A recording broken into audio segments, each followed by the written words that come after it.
Aujourd'hui, nous abordons un concept fondamental en chimie, la cinétique chimique.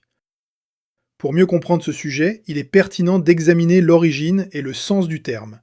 Le mot cinétique dérive du grec kinétikos, qui signifie lié au mouvement. En chimie, la cinétique n'évalue pas directement la durée totale d'une réaction, qu'elle soit longue ou courte, mais examine la vitesse à laquelle celle-ci se déroule.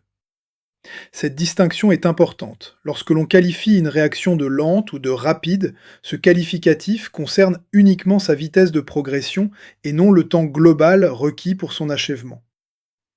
La cinétique chimique a pour objet principal l'étude de la vitesse de transformation des réactifs en produits au cours d'une réaction chimique donnée. Il est donc essentiel de préciser que cette vitesse fait référence à la conversion des réactifs en produits en respectant la relation définie par une équation chimique spécifique.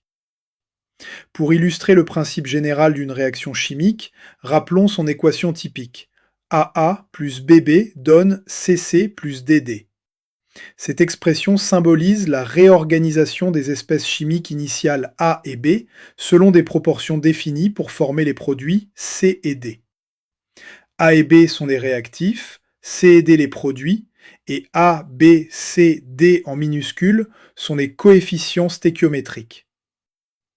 Les coefficients stéchiométriques jouent un rôle essentiel dans la compréhension des interactions chimiques, car ils définissent les proportions précises selon lesquelles les espèces chimiques réagissent. Par exemple, dans une réaction où le coefficient de B est égal à 2 et celui de C vaut 1, cela indique que pour chaque mol de C produite, 2 mols de B sont consommés. Cette corrélation quantitative est fondamentale pour évaluer et comparer les vitesses de consommation des réactifs ainsi que celles de formation des produits. Il convient de noter que les vitesses de transformation des différentes espèces impliquées dans la réaction ne sont pas uniformes. Ces vitesses se trouvent directement liées aux coefficients stöchiométriques, reflétant leur influence sur la dynamique globale de la réaction chimique. Cette relation demeure indispensable pour une analyse rigoureuse des processus réactionnels. Il est essentiel de noter que toutes les réactions chimiques ne se déroulent pas à la même vitesse. Elles peuvent être regroupées en plusieurs catégories distinctes. Il y a les réactions très rapides, elles s'accomplissent en l'espace de quelques millisecondes à quelques secondes. Parmi celles-ci, on compte les explosions où la combustion se produit presque instantanément. Il y a aussi les réactions de précipitation ou encore lors d'un titrage acide-base. Ces réactions se déroulent à une vitesse telle qu'il est compliqué, voire impossible, de suivre leur progression en temps réel à l'aide des instruments classiques. En revanche, les réactions lentes représentent le sujet principal de l'étude en cinétique chimique. Contrairement aux premières, elles se déroulent sur une période qui peut s'étendre de plusieurs minutes à plusieurs heures, nous offrant ainsi l'opportunité d'observer leur évolution et d'effectuer des mesures précises.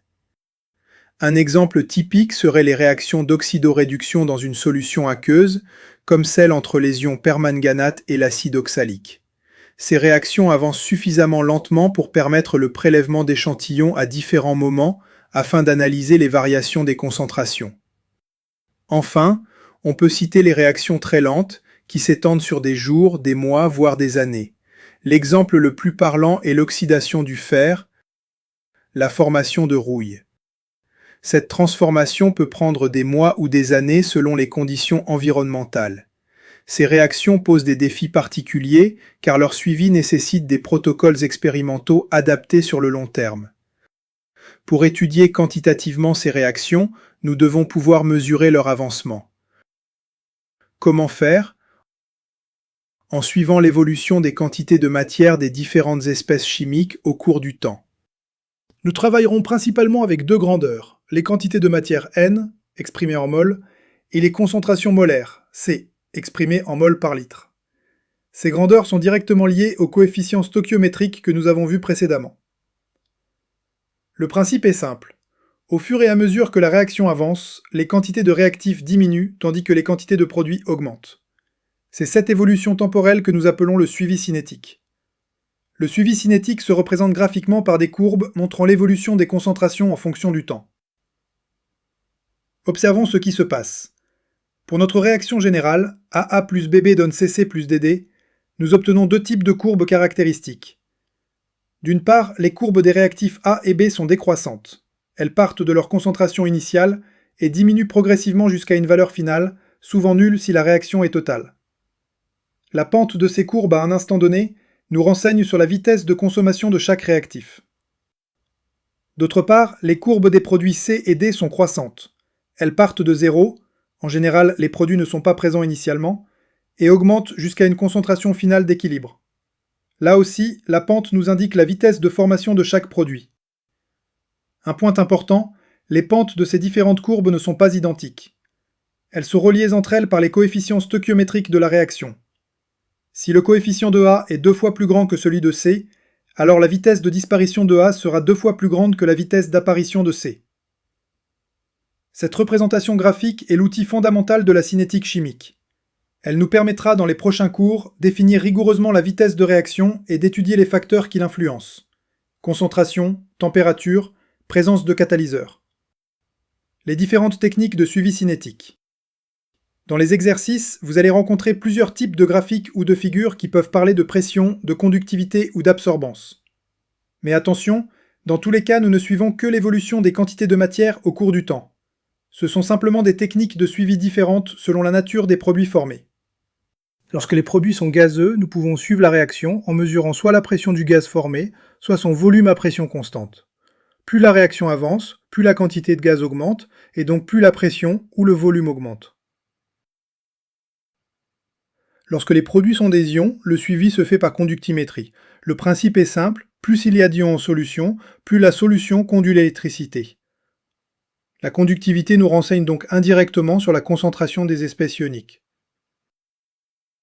Lorsqu'il y a un changement de couleur pendant la réaction, nous utilisons la colorimétrie.